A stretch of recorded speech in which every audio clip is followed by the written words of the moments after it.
దాని మాట్లాడలే, మీరు శ్మశానమైన మాటకి నేను చెప్పాను. ఏది ఆ రోజున్న సందర్భం ఏంటంటే మీరు వచ్చి చూడడానికి వస్తుంటే ఏం చూస్తారా, ఇక్కడ ఏం లేదు, ఇక అధికారం ఉన్నప్పుడు వచ్చి కట్టలేదు, 3 సంవత్సరాలు వృధా చేశారు, 6,000 కోట్లు మాత్రమే ఖర్చు పెట్టారు 1,19,000 కోట్లకిను, కాబట్టి ఈ సందర్భంలో ఏం చేస్తానని అనే మాట మాత్రం చెప్పిన మాట వాస్తవం. దానికి ఇప్పటికే కట్టుబడి ఉన్నాను. నేను కట్టుబడి లేదే, నేనేం కాదనలేదు, నేను అనలేదు, నేను తప్పు చెప్తాను నేను అనలేదే, అదే చెప్పాను నేను. మంత్రి గారు. అధ్యక్ష,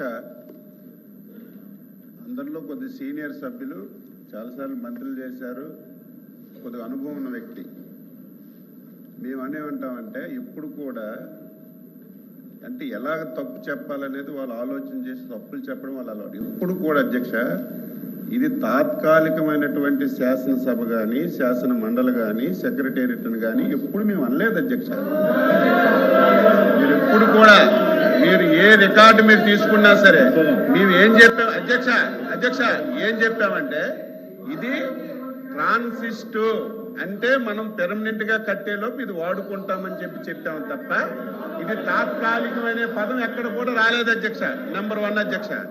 నెంబర్ 2, అంత పెద్ద మనిషి శ్మశానం అని ఎందుకు అన్నారంటే మరి ఆయన విజ్ఞతకు వదలొచ్చు. కానీ ఆ రోజుకి ఏదైతే కొత్త ప్రభుత్వం ఏర్పడిందో ఆ రోజు ఇదే శాసనసభలో సమావేశాలు నిర్వహించారు, ఇదే శాసన మండలిలో సమావేశాలు నిర్వహించారు.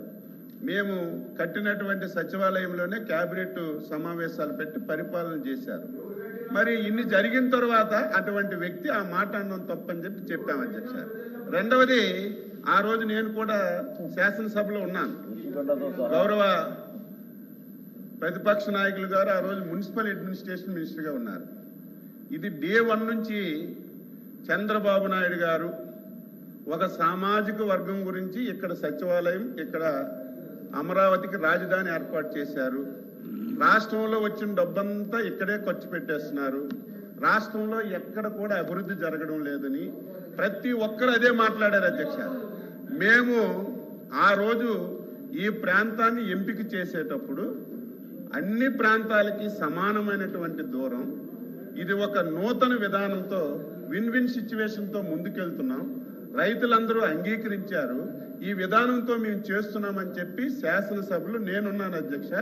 ఆ రోజు అపోజిషన్ లీడర్గా ఉన్నటువంటి వ్యక్తి నాకు ఎటువంటి అభ్యంతరం లేదు, ఇప్పుడున్న భూమి సరిపోదు, ఇంకొద్దిగా గ్యాదర్ చేస్తే మనకి సచివాలయానికి చాలా బాగా వస్తుందని చెప్పి నేనేదో అబద్ధం చెప్పడం కాదు అధ్యక్ష. ఇప్పుడు కావాలంటే స్పీచ్లు ఉంటాయి.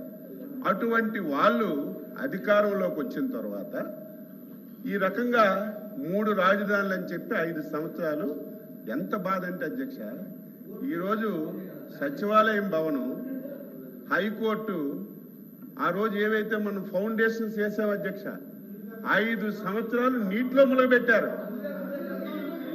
అధ్యక్ష. 5 సంవత్సరాలు 8 మాసాల నుంచి ఆ నీరు తొండుతుంటే ఇప్పుడు కూడా రావడం లేదు అధ్యక్ష.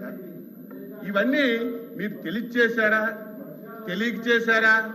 ఒక వ్యక్తి కావాలని చేసినప్పుడు మీలాంటి సీనియర్సేనే కనీసం ఎందుకు చెప్పలేదని మేము బాధపడుతుంటే ఇంకా దాన్ని సమర్థించలేదు. మాట్లాడితే అధ్యక్ష, మాట్లాడితే మా బొత్స సత్యనారాయణ గారు గౌరవనీయులు, ఇది మీరు 10,500 ఎస్ఎఫ్టీ పెట్టి కట్టేశారు, ప్రజాధనాన్ని వృధా చేశారని చెప్పి మాట్లాడుతున్నారు అధ్యక్ష.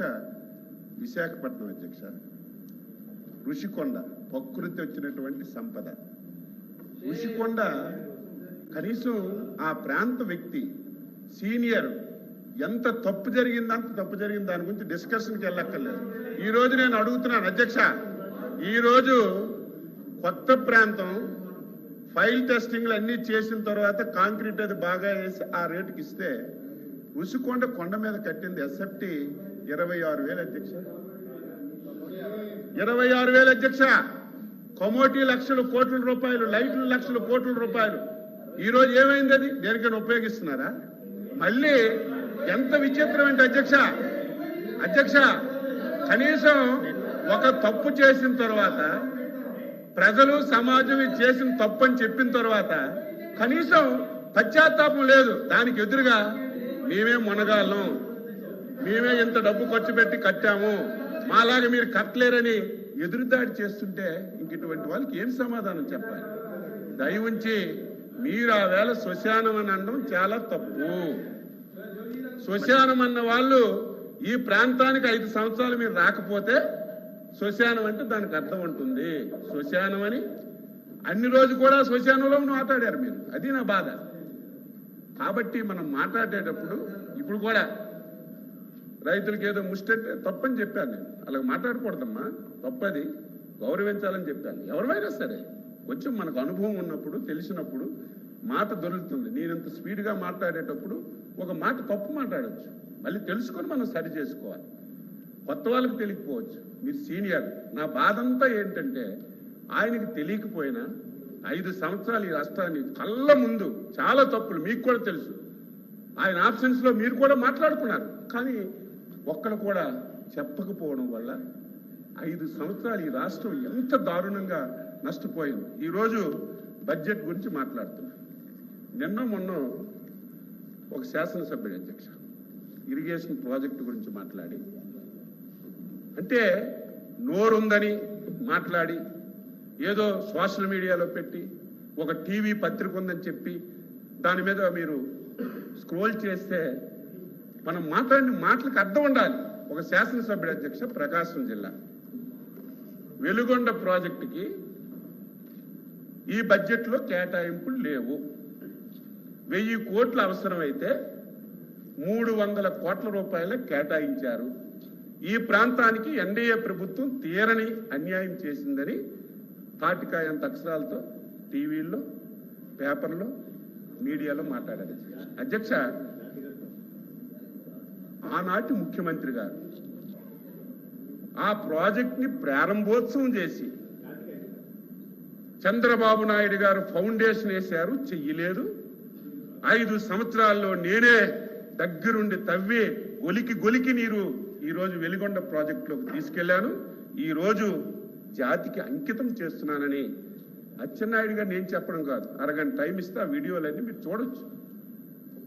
అంటే ఒక ప్రాజెక్టుకి కనీసం పూర్తి కాకుండా ఎన్నికల్లో లబ్ధి పొందడానికి ఆ ప్రాజెక్ట్ ఓపెన్ చేస్తే డబ్బులు ఎందుకు? జాతికి అంకితం చేసిన తర్వాత బడ్జెట్లో డబ్బులు ఎందుకు నేను అడుగుతున్నాను? అవసరమేముంది చెప్పండి మీరే. ఒక ప్రాజెక్ట్ ఒక ముఖ్యమంత్రి జాతికి అంకితం చేసిన తర్వాత మళ్ళీ అదే ప్రాజెక్టుకి బడ్జెట్లో కేటాయింపులు ఎవరైనా పెడతారా? అయినా సరే అది ఎలక్షన్ గురించి, స్టంట్ గురించి పెట్టారని. వెలుగొండ ప్రాజెక్టు ఆ జిల్లాకి ఎప్పటి నుంచి అవసరం అని చెప్పి 1000 కోట్లు అవసరం ఉంటే దానికి 300 కోట్ల పరిస్థితి ఏ రకంగా ఉందో మీకు తెలియదా? ఈరోజు మా సోదరుడు రవికుమార్ గారు మాట్లాడుతున్నారు, ఉద్యోగస్తులకు ఏమీ చేయలేదని తీవ్రమైనటువంటి అసంతృప్తులు ఉన్నారట. 5 సంవత్సరాలు మంత్రి గారు దయచేసి ఒక్క రోజైనా ఆలోచన చేయాలి. ఒక్క రోజైనా బడ్జెట్ గురించి బడ్జెట్ అధ్యక్ష మాట్లాడారు, డివిజన్ అవుతా ఉంది, మాట్లాడారు అధ్యక్ష. అర్థం చేసుకోండి. ఒక్క రోజైనా 1వ తారీఖు జీతం ఇచ్చారా? ఎంత బాధ!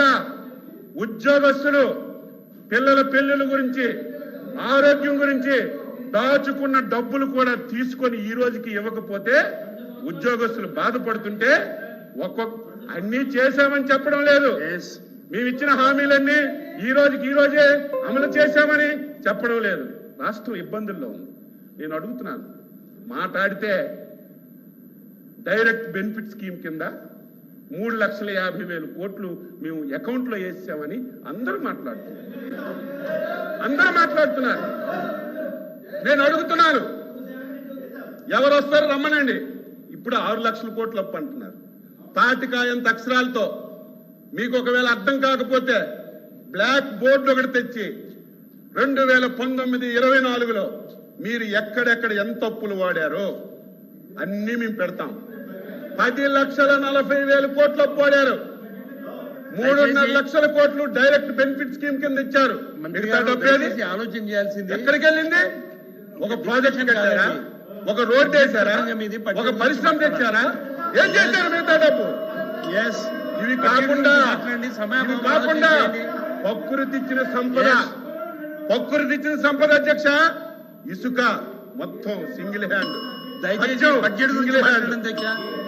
ఈ రోజు మైన్స్ సింగిల్ హ్యాండ్ మీద. మంత్రి గారు ప్రజల దగ్గర వచ్చిన రాబడి పోయింది, ప్రకృతి ఇచ్చినటువంటి సంపద మొత్తం దోచేసి ఈ రాష్ట్రాన్ని ఫైనాన్షియల్ గా అధోగతి చేస్తే 8 మాసాల్లో గర్వపడుతున్నాను.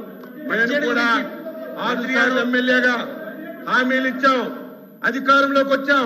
పరిస్థితి చూస్తే దారుణంగా ఉంది. మనం చేయగలం. మంత్రి గారు హామీలు నెరవేర్చగలమా ప్రభుత్వంలో ఉన్నారు, అని ప్రభుత్వం భయపడ్డాం సహకరించవలసిన అధ్యక్ష. అవసరం ఉంది. ఈ దేశంలో దయచేసి మీరు అర్థం చేసుకోండి. 29 రాష్ట్రాలు దయచేసి ఉన్నాయి. బడ్జెట్ సమయాన్ని ఛాలెంజ్ మళ్ళీ చేసి రాజకీయ చెప్తున్నాను. ప్రచారానికి చేయడం 4,000 రూపాయలు పెన్షన్ ఈ దేశంలో ఎక్కడైనా ఇచ్చారా? చెప్పకూడదు. దయచేసి ఏ రాష్ట్రంలో ఇచ్చారా? దయచేసి సహకరించమని మనవి హైయెస్ట్ చేస్తున్నాను. 1,200 సహకరించమని మనవి ఇస్తున్నారు. ఒక చేస్తున్నాను. రాష్ట్రంలో 2,200 ఇస్తున్నారు. 4,000 రూపాయల పెన్షన్ 24 లక్షల మందికి 1వ తారీఖే ఇంటికిచ్చి పెన్షన్లు ఇస్తున్నాం. ఇవన్నీ ఒక్కొక్కటి చేసి ఒకటే మాకు ప్రజలు అచంచల విశ్వాసం నమ్మకంతో మాకు అధికారాన్ని మంత్రి ఇచ్చారు. గారు ప్రజల విశ్వాసాన్ని నమ్మకాన్ని ఎక్కడా పోగొట్టుకో. తప్పనిసరిగా ఎన్నికల్లో ఇచ్చిన ప్రతి హామీ నెరవేర్చిన తర్వాత మళ్ళీ ప్రజల దగ్గరికి వెళ్తాం. మా మీద విశ్వాసం నమ్మకం ఉంటే ఈ రాష్ట్రాన్ని బాగు చేస్తామని ఒక విశ్వాసం ఉంటే మళ్ళీ మాకు మంత్రి గారు చేస్తారు. ఆ విధానం మంత్రి గారు, చేస్తున్నాం మీరు తప్ప ఒకసారి ఏదో మీరు ప్రభుత్వంలో రాజకీయం ఉన్నారు, దయచేసి గురించో, ఆలోచన చేసుకోండి. విమర్శల గురించో మేము ఎప్పుడు మాట్లాడడం. దయ ఉంచి ఎప్పటికైనా సరే గతంలో చేసిన తప్పులు మీరు తెలుసుకొని మీరంతా కూడా వ్యవహరిస్తే కొంతవరకైనా బాగుంటుందని చెప్పి వ్యక్తిగతంగా నేను సలహా ఇస్తున్నాను.